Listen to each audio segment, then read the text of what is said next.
Hello, can you hear me? Yeah, I can hear you. How are you all doing?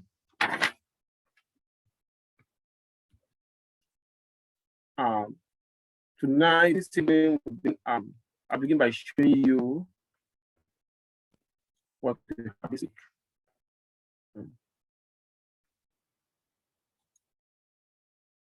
So it's gonna be okay. Let's see if you can see this.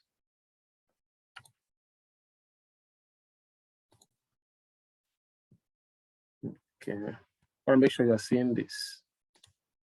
Okay, good. Now, I have that's what we want to have this week. The reading materials are already there for you. Are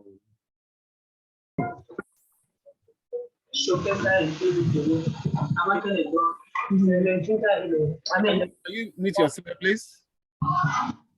Miss Giselle? Yes. Can you mute yourself, please? Thank you. Now, we have we're in 15, chapter 13, and lecture 12. You can see where I wrote lecture 12 right here. So the reading materials. I'm still trying to figure out, I must have your project ready this weekend so that you can start working on it. The assignment is just the discussion 12 and the test 10. Now we can begin. Tonight, we'll focus on diversity. Diversity.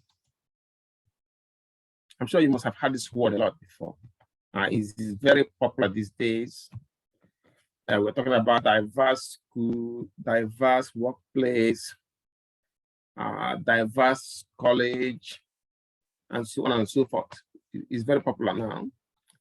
But in essence, what we are trying to say when we come to diversity, it means things like acceptance and respect.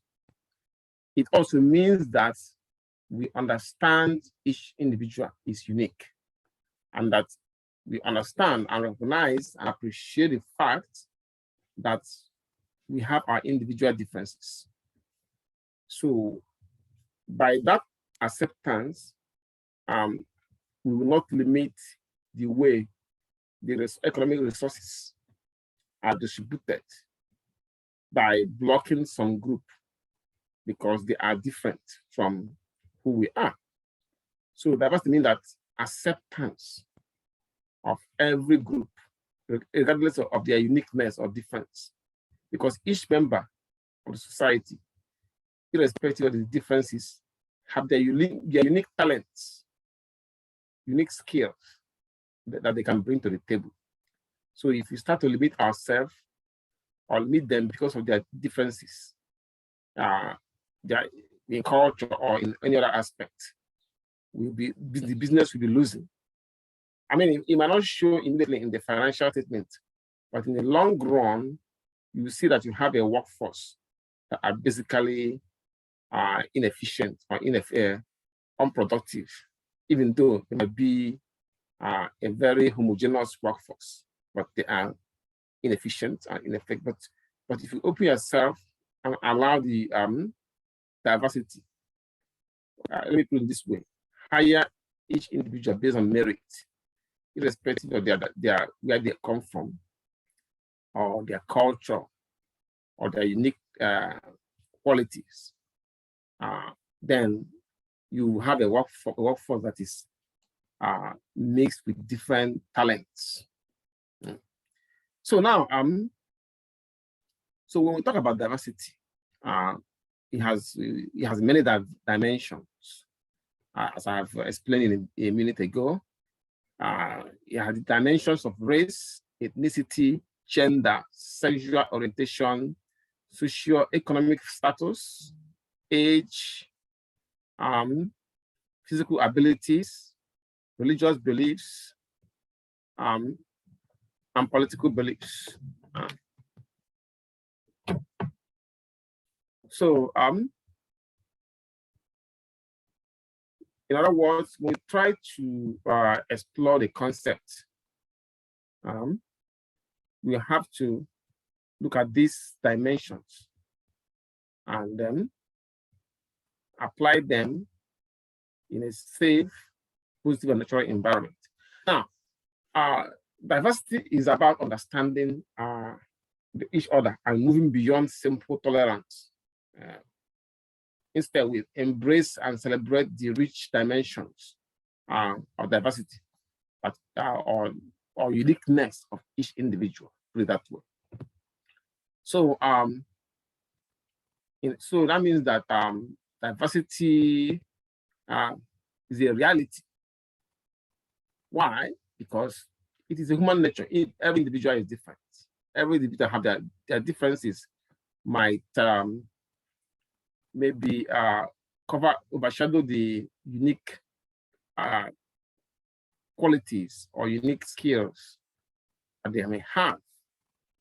In other words, is a form of reality that is created by individuals and groups from a broad spectrum of demographic and philosophical differences.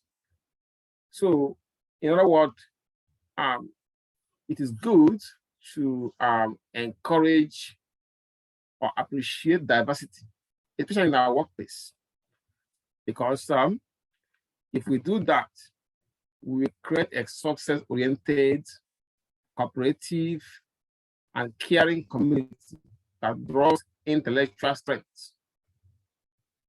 And not only that, that also produces innovative solutions from the synergy of each of the people that work for that organization. Now, this will lead us to something else, which is diversity management. Now, having explained the concept of diversity, it is time to look at another concept, a related concept, a highly related concept, which is diversity management. Every manager in this modern era needs to be well informed about diversity management. Well, it's just a name that we give to any type of organizational action that is aimed at promoting greater inclusion of employees from different backgrounds into the company's structure. So in other words, the company makes some kind of policies and programs that will promote greater inclusion of employees from different backgrounds into their structure. So that's what we call diversity management. So in other words, as it is being used today, it means that organizations are adopting diversity management strategies as a response to the growing interest in diversity or in diverse workforce around the globe. They have seen companies who have opened themselves to hiring employees from different backgrounds, irrespective of their religion, their color, their gender, etc. And they have seen how much the kind of success they have attained by doing that. I'll give you an example. A company like Google and even Facebook hire people from, so long as you have the skill, they don't care where you come from, they hire you and they bring you up here to work for them. And if you look at the way they excuse me, just give me 1 minute.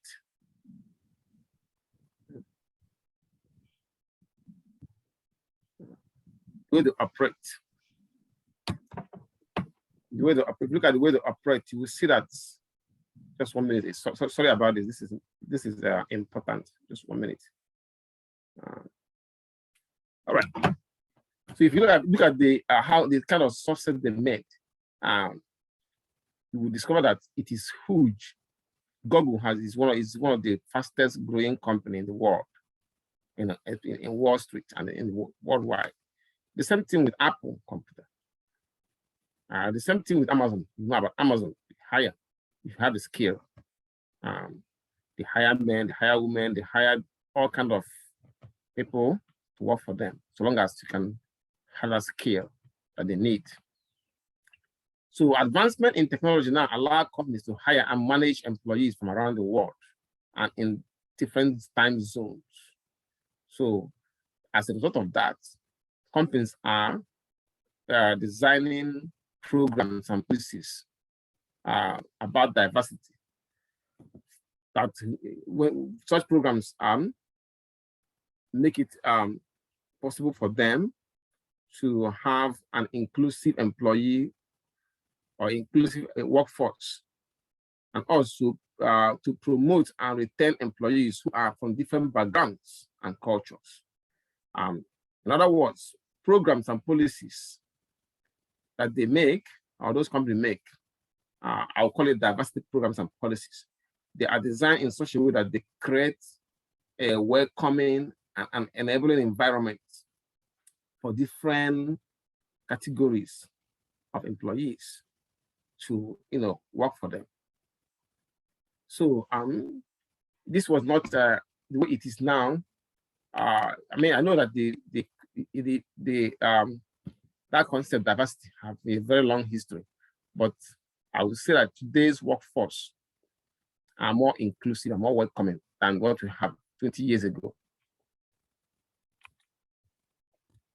So now, during the 1980s, like I wrote here, there was some people that opposed that concept of diversity because, well, I won't call it diversity, but there are some programs that were established, even though they have a different goal, but the goals are, one of the goals are related to diversity in some form.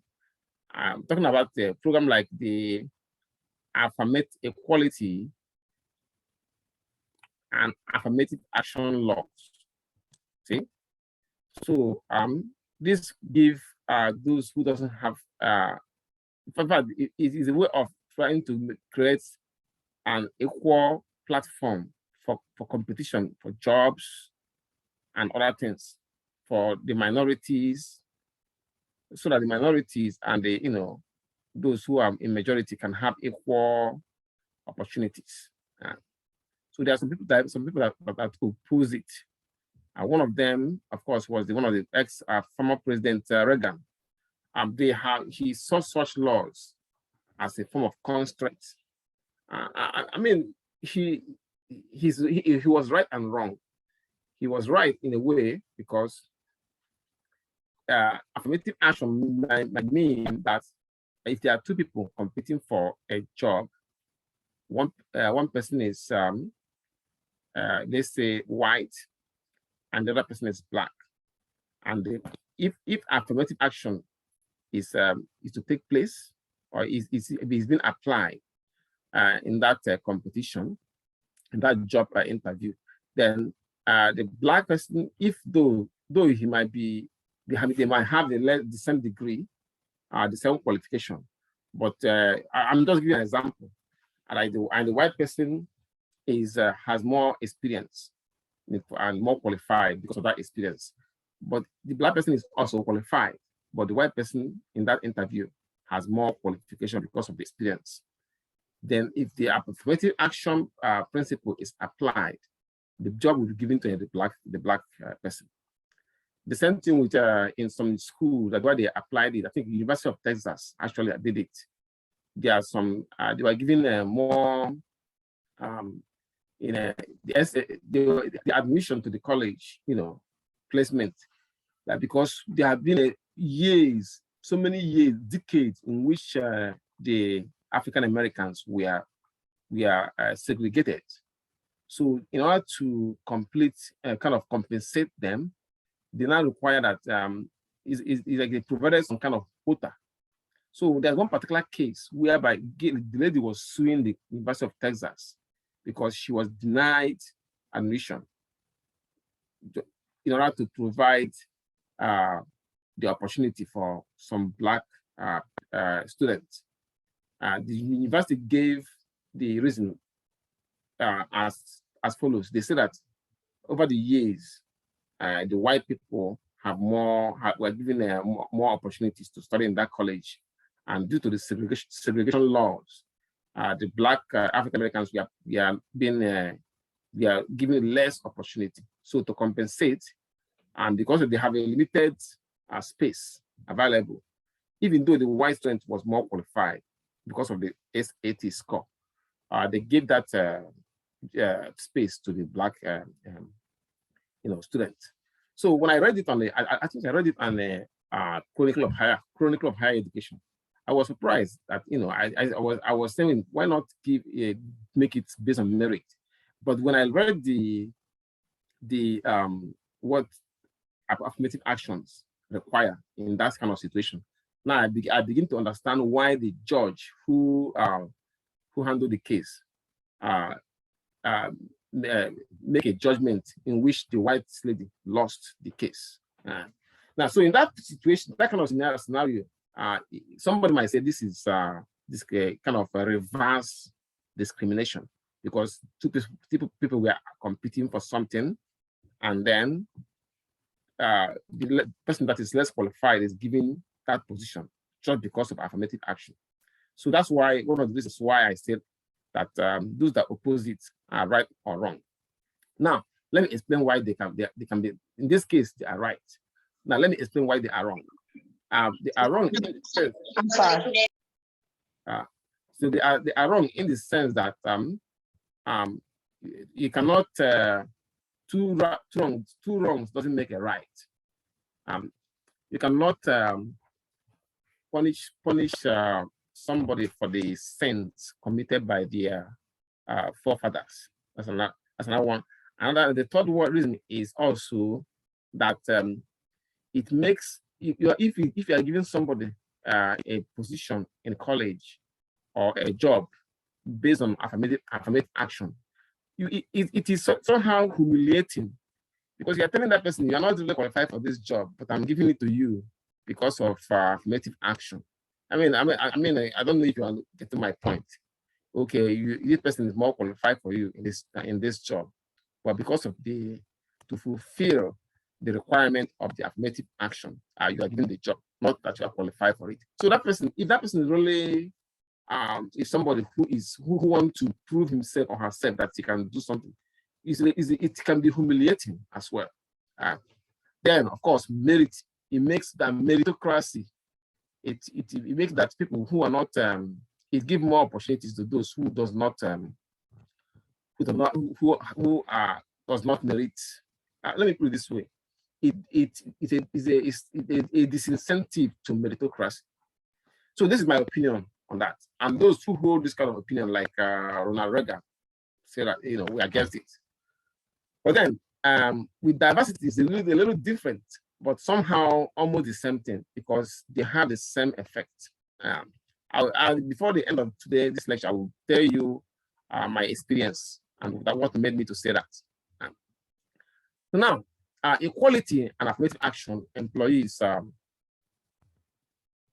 equality and affirmative action employees presented the argument that when Reagan was against it and was trying to dismantle the equality and affirmative action laws, the employees who promote those laws argue that diversity management should be seen as a competitive advantage to companies instead of as a legal constraint. So this is where diversity is different. Diversity means that you are opening the floor for everybody who is qualified, regardless of their race or religion or sexual orientation. Unlike affirmative action, whereby you have a kind of quota for a certain group, and they make them qualify for some economic or educational benefit by default, even though they are less qualified than some other group. So diversity is a little different from that. Now, but like I said, they have the same impact. So that's why some people still oppose it. So this discussion attracted research in different concepts of diversity and the benefit of diversity to management, but they then come in globalization of the world economy and also the spread of multinational corporations. This make the concept of diversity, not affirmative action, but diversity. This made it to be even more important in that the management of diversity, if it's managed appropriately, it does not always mean heterogeneity of the workforce in one country, but also across the globe. So if it's a corporation that believes in diversity, you don't have to limit yourself to your investment to one particular country. You are willing to, spread your wealth to other countries, and of course to operate in other countries. Each country have their own way of life, their culture, the way they say things. So you have to be informed about things like that. Otherwise, you're going to have a very big challenge. For example, there are some countries where the bribery of public I would say bureaucrats is very normal. It's sold as gifts before you can get a contract to operate or even a business opportunity in that country. You might have to grease the palms on some bureaucrat or public government workers, those who are in charge of the resources, those countries. So not only that, there are some countries where they have their rules, not really rules, I would say customary norms and values that impact or affect the way business is done. For example, in my country, we have two main regions, the northern Nigeria and southern Nigeria. Those in the southern Nigeria are mainly Christians. So life and business is almost the same way it is here. But in the northern Nigeria, they are Muslims. It's a little bit different.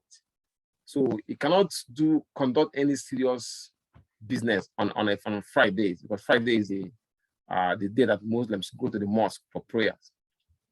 And also, there are some certain businesses you cannot do in the north and make profit. Some businesses are not profitable in the north. For one reason, because of the fact that they are mainly Muslims, it made them not to patronize some businesses, certain businesses. I'll give you an example. Things like, I don't know how you pronounce this word. I think you call it, I'm going to take you to this place.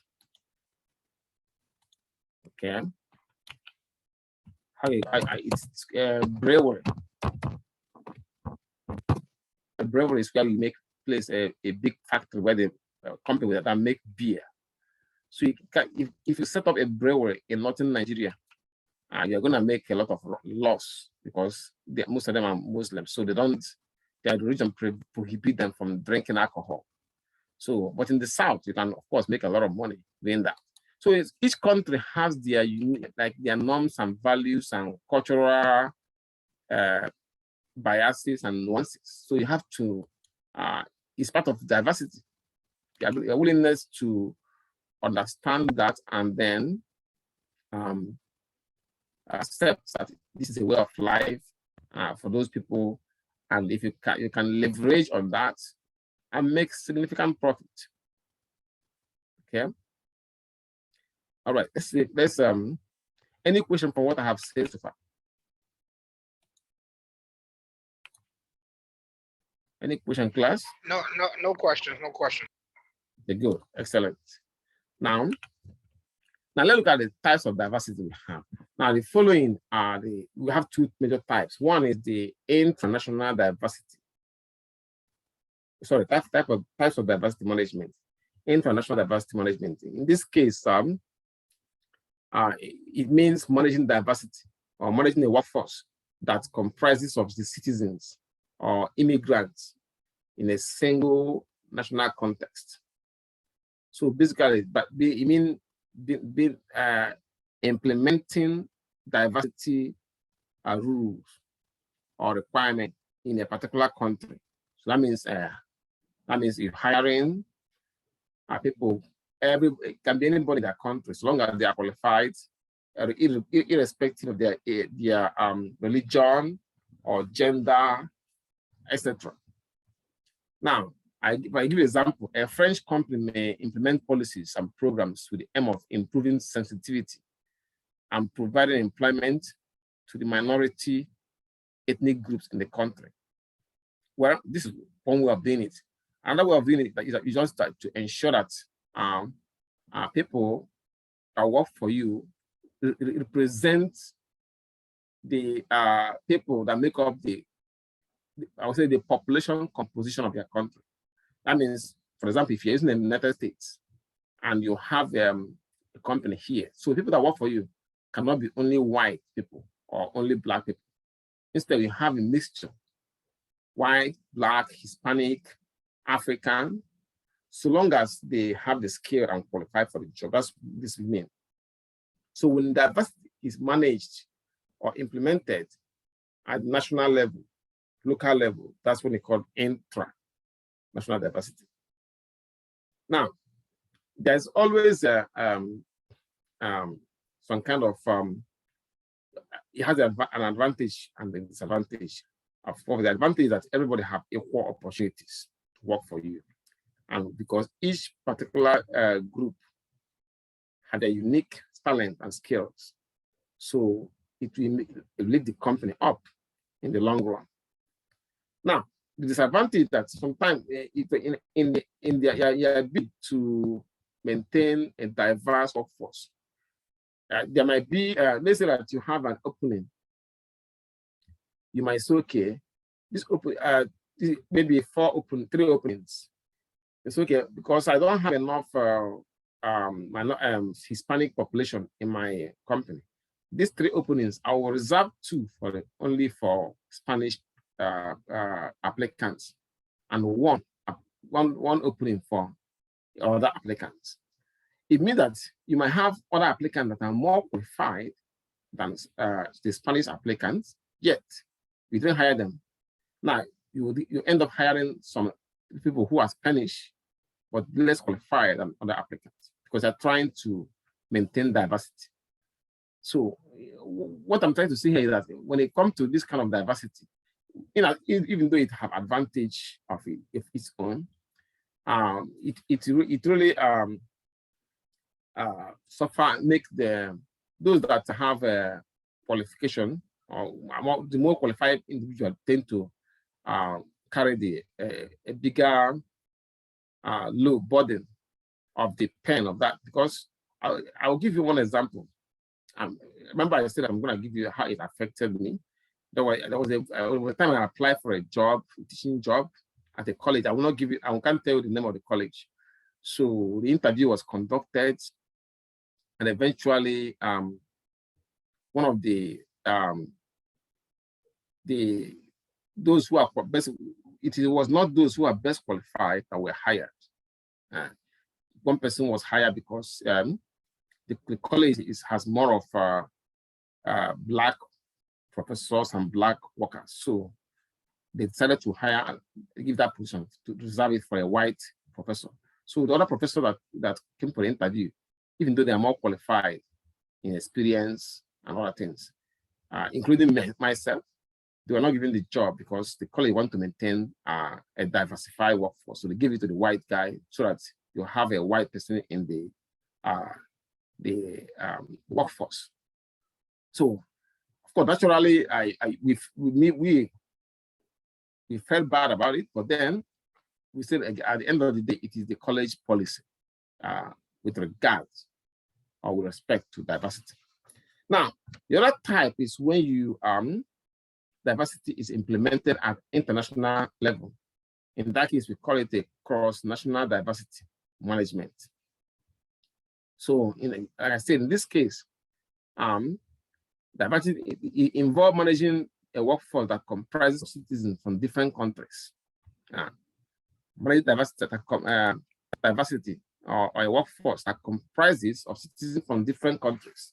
So, in this case, this is the kind of diversity that you can see in companies like Google and then Apple computers and so on and so forth. So a good example, when a US-based company has branches in different other countries like Canada, Korea, and China. So in that case, the company will establish a diversity program, and that also policies that are applied in its US headquarters, as well as that of that country. Because for a country like China, they require you sometimes to have a business, establish a business in that country. They might require you to have go into partnership even with some other companies or in that industry. I think it's one of the reasons why Apple did not have a plant. I'm not sure if they have a plant in China, but many tech companies didn't want to establish some of their plants in China, even though they sell their product in China. And the main reason why it was that the Chinese corporate law required them to go into partnership with the Chinese company. Basically, it's a way of making them to help Chinese companies to learn the technology they have. So as a result of that, many tech companies do not want to enter Chinese market. Even those that tried, it didn't work for them. Like Uber tried, went in, it couldn't compete with the company they have similar to Uber. It provides services that is similar to Uber. And Uber is not willing to go into a partnership with them, so they left. I don't know.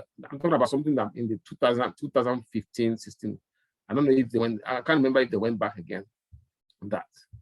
So the main challenge of cross-national diversity management is that the parent company must consider not only the legislative requirements for that country that they want to operate, but also the cultural laws in that host country that they intend to operate in, or that they are operating in. So depend on that countries. Now, so we can now review some of the characteristics of diversity. The first one is it is voluntary. So it is not a legislation. I mean, the government might make laws that will encourage companies to become more diverse, but they don't. It's not an enforceable law. It's just to encourage you. It makes a company look good. I won't say that they make the law. Let me take that back. I would say that they make create some kind of incentive that will encourage companies to have a diverse workforce. So unlike legislation, the diversity management is a voluntary organizational action. So organizations decide to become diverse because it creates some kind of goodwill that will be attractive to customers and of course the government. So there's no legislation to coerce or a government incentive to encourage organizations to implement diversity programs. It is something that is voluntary. Another characteristic is that it provides intangible benefits. So this can explain why a company like Google can use diversity strategy as a strategy to tap into the potential of all employees and give the company a competitive advantage in the industry. So this is because that a diverse company with diverse workforce or diverse employee, Google can make it possible for each employee, regardless of their race or religion or ethnicity or even origin, to bring their talent and skill to inside the organization. So by doing that, it will enable companies like Google and Apple and other corporations that have a well diversified workforce to serve their client better from all over the world, because the employees are from all over the world, and they understand the needs of the various customers, irrespective of their location. Where, since many of them are from there. So another property is broad definition. So now in affirmative action, a specific group is targeted. For example, the one we use in the US is usually for the minorities, African Americans and the Hispanic mainly. But diversity is for everybody. There's no specific group that is targeted or reserved for that will benefit from it. No, everybody. So so this broad definition makes diversity programs more inclusive, and then you have less and potential for people have less potential for rejection by the member or by the based on their maybe their religion or social status, or by their culture, and so on and so forth. Now, you have 3 minutes left. We cannot achieve much in 3 minutes, so I'm going to time us out, and you can log back in after 10 minutes. Before I do that, is there any question for me? Nope. Okay. So, I will time us out, since now we have less than 3 minutes. Wait for 10 minutes and join back in so that we can finish up. Okay.